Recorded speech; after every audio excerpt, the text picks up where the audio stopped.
Today I'm going to talk to you about Rh immunoglobulin workup, what we're doing, how we're doing it. So when we look at an Rh immunoglobulin workup, there are two different times we do the workup. Prenatal, so during the pregnancy. Usually the first time that you go see your doctor, they're going to draw a tube of blood. Most of the time, most moms don't even know what we're doing, but we're drawing a type and a screen at that point. And that would be your prenatal, and that determines what we're going to do moving forward. We do the type because if you're Rh negative, we want to get you this Rh immunoglobulin. Remember, Rh immunoglobulin serves as little stocking caps for any of the baby's D cells that are getting into mom to prevent mom from seeing that D antigen and creating an immune response.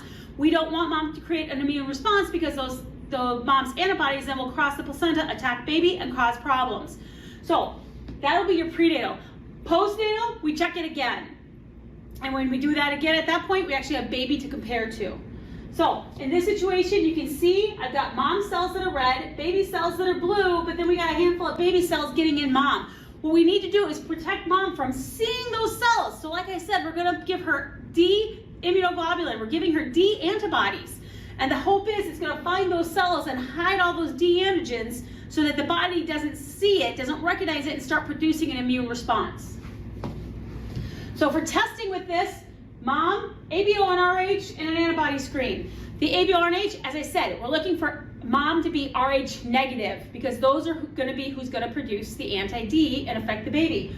We're also going to do the antibody screen. We have to make sure mom does not have any D antigen of her own making. So we want to make sure that she has not in a previous pregnancy or a previous blood transfusion already been exposed to D antigen and already has an immune response.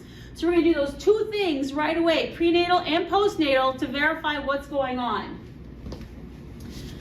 Postnatal, now we get to work with the baby. We're going to go ahead and we're going to get cord blood. That cord blood has to be washed 4 times. The reason we have to wash this 4 times is because it's going to be covered in what we call Wharton's jelly. What this is thick, mucousy material that actually is going to be so goopy that anything we put into it isn't going to find those antigens. Those antigens are going to be coated in this Wharton's jelly. So we have to wash it 4 times, and you have to wash it really, really well to like really wash away all this jelly so we're just dealing with nice clean antigens on the red cells. So we do baby, first thing we're gonna do is ABO forward typing. We only do forward typing for 2 reasons. 1, we're dealing with cord blood. Cord blood isn't gonna have any plasma. 2, babies don't have their own antibodies at birth. The only antibodies baby have at birth is gonna be mom's antibodies. So anything we get from mom, we know we can get in the baby. It's not really gonna tell us anything. It's just gonna tell us what we know about from mom again. So we only do the forward typing. Rh, we're gonna type for the Rh. If they look negative, there's only 2 times where an Rh negative, we actually do a weak D. A weak D is called DU on a lot of the forums and a lot of the older terminology. Weak D, we do on babies. Because if in this situation the baby looks negative, but they're weak D positive, whatever's causing that weak D positive could cause mom to produce antibodies. So we really want to make sure that the baby is truly, truly weak D before we do anything further. So we do a weak D test on the Rh on all Rh negative looking babies. The other time we do a weak D test is going to be on our donors. Same idea. If I give Rh negative blood to somebody that is weak D positive and they're Rh negative, they're going to recognize that weak D positive and produce antibodies, and we don't want that. So babies and donors are the only 2 groups that we routinely do weak Ds on. You're going to make history cards on both these patients. Remember, we're dealing with 2 patients, mom and baby. So you have to start history cards for both.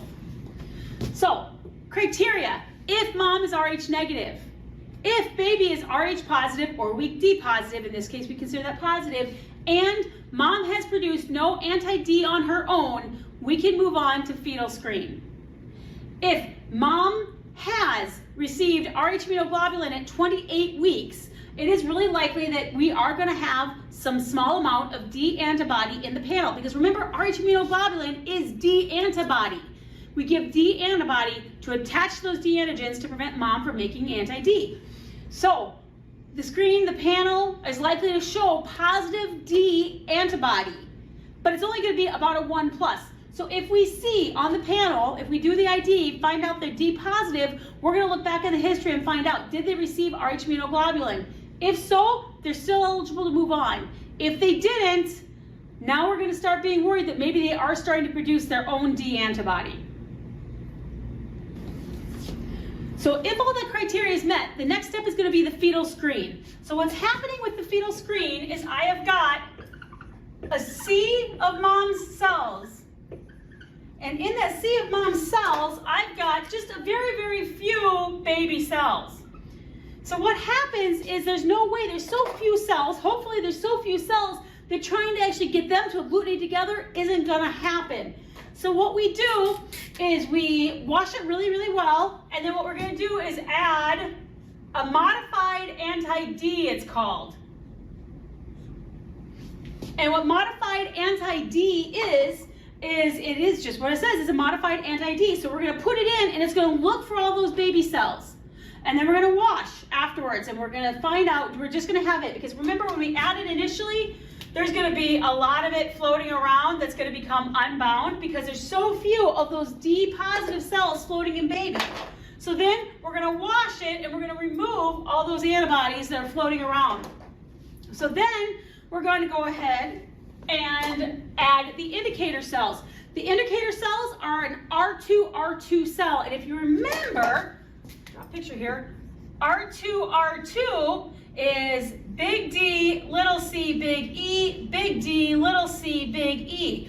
Why does that matter? Because if you remember, the DC together is actually going to inhibit how much D we see. If you have big D and big C together, it's actually going to not show the D as well. And we want these cells to be super, super strong. So that's what we're looking at when we're looking at these, is we're looking at the D and the C so that the D is very strong. So then I add these DD cells, these R2 cells, and they're going to bind to the other parts of the antibodies that are attached. So when we do that, you can see now I've made a little rosette, is what it's called, a little flower, a little cluster. This is what we're looking for when we're looking in the microscope. So what you're doing is you're looking at this sea of cells with just a handful of little agglutinants versus a negative. There's no baby cells in this one. There's 3 baby cells in this field. So there's not going to be a lot of cells in these fields. So the reds are moms, the blues are babies, and then the little greens are indicators, just like over here. So what we do is we look at 5 low power fields. So we look at a field and we count, move the scope, look at a field, count 5 of them. If in all 5 total, there are 3 or greater agglutinants. In this situation, there's 3 in 1, so we know that's a positive.